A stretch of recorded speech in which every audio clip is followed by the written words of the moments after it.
Hi, it's Tanya from My Forking Life, and today we're in the kitchen and we are making a beef tenderloin, but we are making that tenderloin in our air fryer. Yes, y'all, I'm going to cook a whole roast of beef in the air fryer in about 30 minutes. Now, if you like this kind of content, don't forget to hit that subscribe button. Also hit that bell notification so you're notified every time I upload a new video. Also, please give me a thumbs up if you like this video. All right, let's get started. All right, so I have a beef tenderloin. Just pick this up at my grocery store. If you can't find it in the aisle, you can ask the butcher to cut the tenderloin for you, but this is going to be the most tender, I think it's like the most tender cut of meat you can find. And I get about 2 pounds, and usually it already comes wrapped up, so you don't have to worry about wrapping it yourself, which is great. And I'm going to go ahead and prepare this tenderloin. I've had it sitting out at room temperature for at least 30 minutes to kind of knock that chill off. And I am going to go ahead and get the remaining ingredients. So I'm going to make a garlic herb rub using some fresh herbs. I've got here some fresh thyme and some fresh rosemary. I find that fresh herbs do better when I'm trying to make a rub because they are not as dry and as coarse.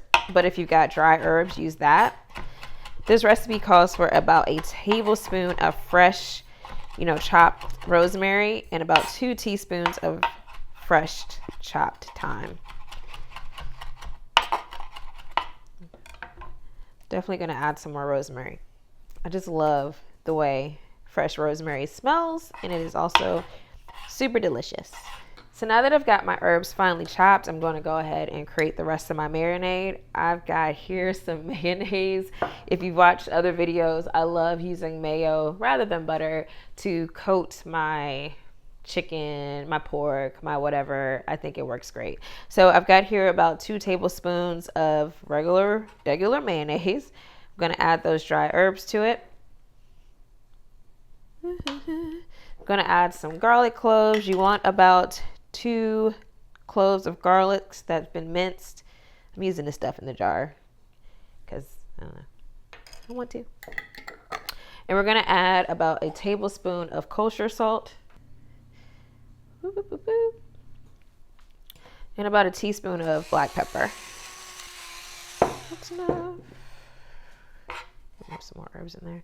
You just give that a good mix. And this is going to be the rub that you're going to rub your meat in. All right. So I've got my meat here. Got some little things.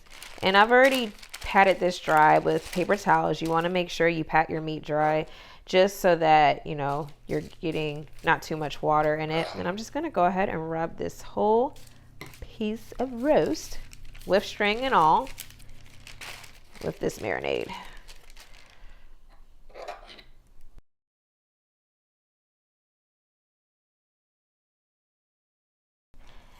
Now our roast is fully covered and coated, and we are ready to air fry it. Now we want to air fry this on a low temp, probably the lowest temp that you'll ever use your air fryer for. At least this is the lowest temp that I've ever really used my air fryer for. We are going to cook it on 250 degrees Fahrenheit. The reason being is we don't want to cook this too high, because if you do that, the outer will get done, and the inner will still, I don't know, it'll just be inconsistent. I found that cooking large pieces of meat, whether you're cooking them in your oven or in your air fryer, do better when you cook them on a lower temp.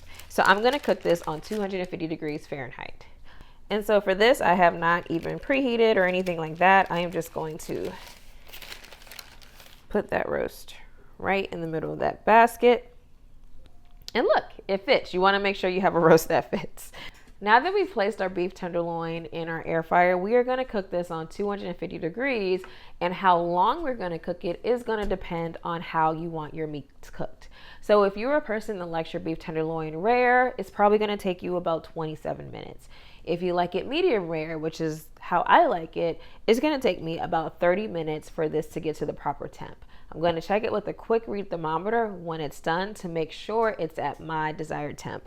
But my recommendation, always start checking on it about 27 to 28 minutes to see if it's as close enough as you want it. And if you want a whole list of charts and cook times, I've got that over on my blog. All right, I'll be back. All right. This is our beef tenderloin. It's been a little bit over 30 minutes. You can see what it looks like. Uh-oh.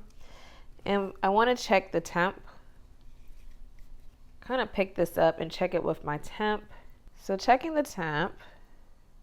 This temp is about 127, which is about what I want for my temp of my beef tenderloin. What's going to happen with carryover cooking, the temperature is still going to rise while we let this meat rest, and then we can come back in about 20 minutes and slice it and serve it. All right, I'll be back. All right, so our beef has been resting for about 20 minutes, and I'm going to go ahead and cut off these strings. Oh, that's a tight string.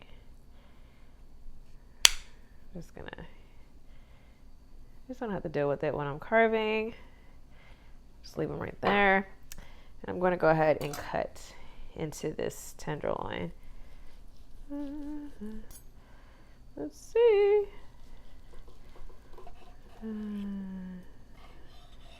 That is a beautiful piece of meat. Oh, wow. I'm going to go ahead and cut some more.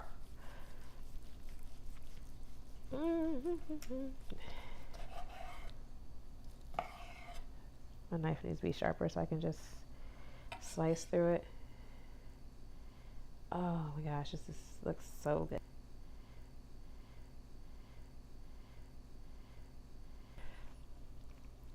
Boom, boom, boom. All right, I'm gonna go ahead and grab me a slice. All right, now time to taste the meat. That is delicious. The seasoning, and it is super duper tender. That's why it's called a tenderloin. All right, y'all. I gotta go. Until the next time.